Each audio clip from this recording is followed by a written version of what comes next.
जय हिंद दोस्तों, बात करेंगे आज जनरल अवेयरनेस के अंदर वायरस डिजीज के बारे में और इसको हम शॉर्ट ट्रिक्स के माध्यम से समझेंगे। और ये जो है मोस्ट इंपॉर्टेंट टॉपिक रहता है। इससे कई क्वेश्चन जो है पूछे जाते हैं एसएससी एग्जाम, यूपीएससी एग्जाम या जो अदर कम्पिटेटिव एग्जाम्स होते हैं अलग अलग स्टेट्स के अंदर। तो उनके अंदर क्या है कि वायरस डिजीज से रिलेटेड क्या है क्वेश्चन पूछे जाते हैं। तो शॉर्ट ट्रिक्स के माध्यम से आप इसको इजीली याद रख सकते हैं। तो चलिए शुरू करते हैं।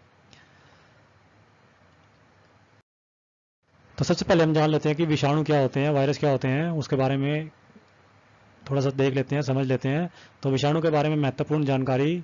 सबसे पहले पॉइंट की अगर हम बात करें तो विषाणु को रूसी जो वैज्ञानिक है इवान वस्की, उनके द्वारा क्या किया 1892 में खोजा गया था। तो जो वायरस है, वायरस का जो आविष्कार था या फिर वायरस की जो खोज थी वो रूसी वैज्ञानिक जो इवान वस्की नाम उनका था, और उन्होंने 1892 के अंदर क्या है कि वायरस की खोज की थी। उसके बाद दूसरा पॉइंट की बात करते हैं। तो विषाणु की प्रकृति सजीव और निर्जीव दोनों प्रकार की होती है। मतलब विषाणु जो होते हैं, वायरस जो होते हैं, वो सजीव और निर्जीव दोनों प्रकार के हो सकते हैं।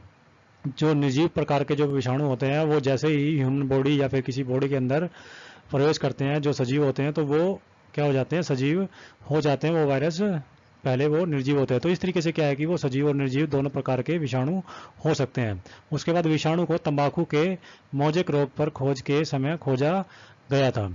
उसके बाद बात करते हैं कि चौथे पॉइंट की। तो विषाणु को क्रिस्टल के रूप में निर्जीव पदार्थों की भांति बोतलों में भरकर वर्षों तक रखा जा सकता है।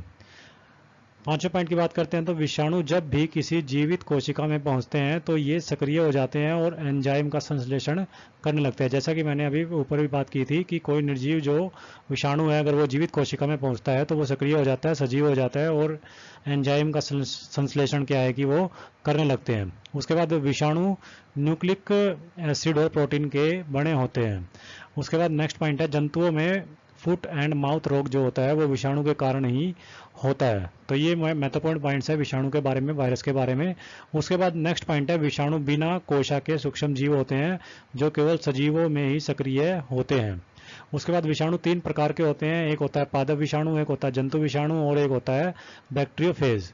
तो तीन तरीके के विषाणु पाए जाते हैं। एक होता है पादप जो पौधों के अंदर पाया जाता है विषाणु, एक होता है जंतु विषाणु और एक होता है बैक्टीरियोफेज। जो इस तरीके से तीसरे जो प्रकार है वो देखने को मिलती है। तो ये जो पॉइंट्स हैं ये विषाणु के लिए क्या है कि विषाणु को समझने के लिए इंपॉर्टेंट पॉइंट है। उसके बाद शॉर्ट ट्रिक्स के माध्यम से विषाणु से होने वाले रोगों को हम किस तरीके से समझ सकते हैं उसको जान लेते हैं। तो विषाणु से होने वाले जो रोग हैं, डिजीज कोज्ड बाई वायरसेस। तो जीके ट्रिक्स के माध्यम से आपको जो लाइन याद रखनी है वो है, ए चाचा इन्हें डांटो खरे गाल पे छापो। तो ये लाइन आपको याद रखनी है, ये सेंटेंस आपको याद रखना है, ए चाचा इन्हें डांटो खरे गाल पे छापो। एक्सप्लेनेशन की अगर हम बात करें तो एक्सप्लेन इसको किस तरीके से कर सकते हैं। जो पहले आया है वर्ड ए, तो ए एड्स जो होता है विषाणु के माध्यम से फैलता है ये रोग, एड्स। उसके बाद चाचा के अंदर जो चा से हम याद रख सकते हैं वो है चेचक। तो एड्स के बाद चेचक। उसके बाद इन्हें में जो ई यूज हुआ है वो है इन्फ्लुएंजा। उसके बाद हे, इन्हें में हे जो यूज हुआ है वो है हपीज। हपीज रोग जो है वो रोग भी क्या है कि विषाणु से होता है। उसके बाद डांटो में जो डा है वो डेंगू रोग के लिए क्या है कि यूज हुआ है। उसके बाद टो जो है वो ट्रेकोमा क्या है कि हम ट्रेकोमा जो रोग है वो भी क्या है कि विषाणु के द्वारा ही होता है। तो टो से हम इसको याद रख सकते हैं। उसके बाद खरे, खरे में अंदर जो ख होता है उसका यूज किया गया है खसरे के लिए। तो जो खसरा रोग होता है वो भी विषाणु के माध्यम से ही फैलता है, होता है। उसके बाद क्या है, रे, रे से रेबीज, जो कि कुत्तों के काटने से या फिर जानवरों के काटने से जो रोग होता है वो रेबीज होता है। तो वो भी विषाणु के माध्यम से ही होता है। उसके बाद जो गाल है, गाल पे छापो। तो गाल जो है वो गलसुआ रोग हमें याद रखना है। उसके बाद पे जो है गाल पे, पे से पीलिया जो रोग है वो भी विषाणु के कारण ही होता है। उसके बाद छापो, छापो के अंदर जो छा है तो वो छोटी माता जो निकलती है, छोटी माता हम उसको बोलते हैं। तो शरीर के ऊपर छोटे छोटे दाने हो जाते हैं उसके अंदर। तो इस तरीके की जो प्रॉब्लम्स होती है, जिस तरीके की जो डिजीज होती है वो भी छोटी माता इसको नाम दिया जाता है।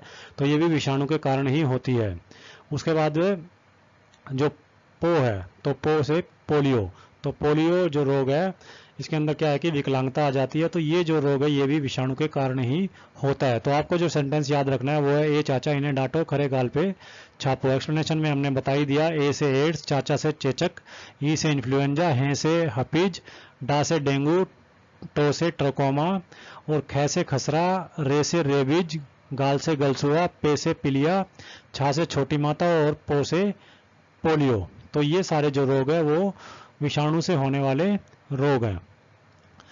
उसके बाद हम बात करते हैं कि जो एड्स होता है वो किस तरीके का फैलता है।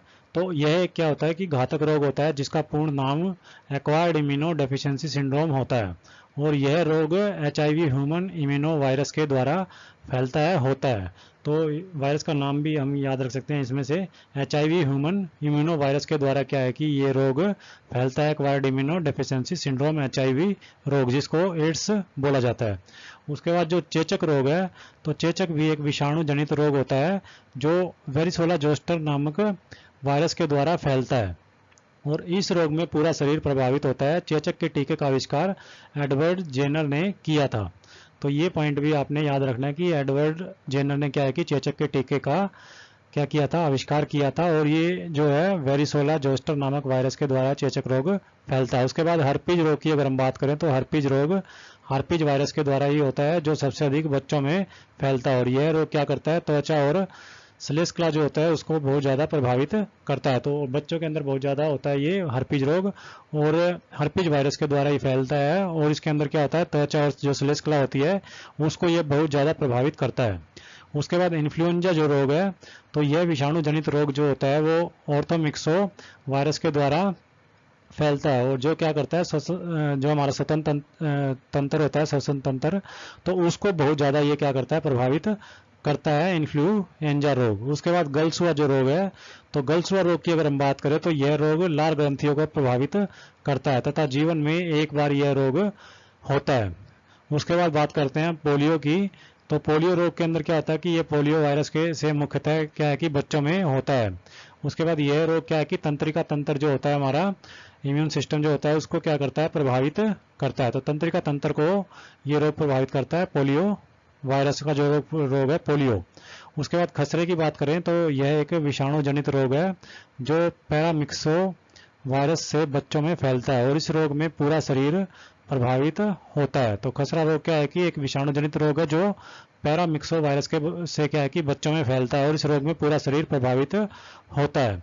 उसके बाद बात करें पीत जवर की, तो पीत जवर अरबो नामक वायरस से फैलने वाला रोग है जो अधिकतर मच्छरों के काटने से होता है। तो ये हमने वायरस से फैलने वाले रोगों को डिटेल से भी इसमें समझ लिया है कि किस तरीके से और किस शरीर के किन अंगों को ये रोग जो है प्रभावित करते हैं, और किस तरीके से कि कौन से वायरसों से ये फैलते हैं। तो अलग अलग वायरसों से ये रोग फैलते हैं।